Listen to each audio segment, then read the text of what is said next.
We kick off Breast Cancer Awareness Month with a survivor who is generous enough to share her story with us this morning. So we welcome mom, former model, author, and breast cancer survivor, Christine Handy, to Good Day Saturday. Good morning, Christine. Good morning, Jenny. I am so excited to meet you and hear your story because, I mean, this is remarkable. You actually had a couple of brushes with death prior to your diagnosis. So talk about that breast cancer diagnosis and what you were dealing with. When I was diagnosed with breast cancer, which was actually October 1st in 2012, 4 years ago. Yes, that very day.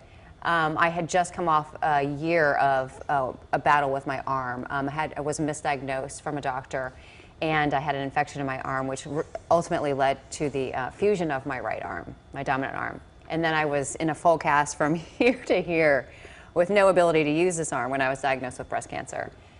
Yes. Wow. Yeah. And then you started going through the treatment. Now, I mean, I mentioned that you were a model, but you were modeling, just so our audience knows, for brands like Guess, J. Crew, Pepsi, Target, right up until that diagnosis. And then you had to have a career change because of this. What was that like, and how did you kind of handle that transition? It wasn't just a career.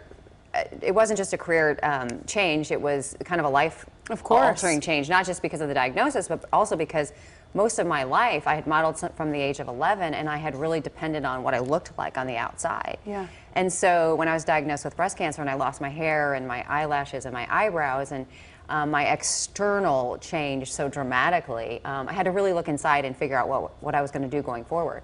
And I decided that I was going to write and I was going to help other people, and my mission became to serve others, and my message became different than what I did before I was diagnosed with breast cancer. Do you feel more whole now as a person after that self-discovery? It was a lot of self-discovery, and it was challenging, but yes, I feel like a different person. Yeah. I feel like a better version of what I was.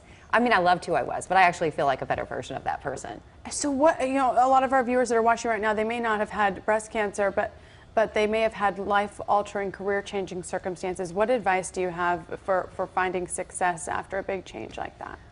Well, I feel like there's always purpose in pain, and but it's a choice. It's always a choice. We can take that life-altering change and we can do something with it, which is what I've decided to do.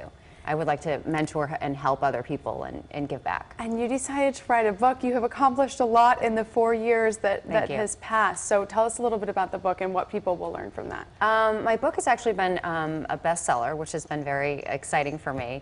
My book is called Walk Beside Me, and I decided to write a book because there wasn't really a book like that when I was diagnosed with breast cancer. And I've always wanted to write since I was very young, and so I decided that if I wasn't going to do it, I had an opportunity now. Yeah. Because when you're faced with death, you know that there's a limited time. So I decided to write the book, and it's been very fun for me. I'm actually writing a second book, so it's well, congratulations. That is, as somebody who also would have that huge goal of writing a book, I am so impressed by that. So thank you, Christine. Thank you so much. Thanks for having me. You bet.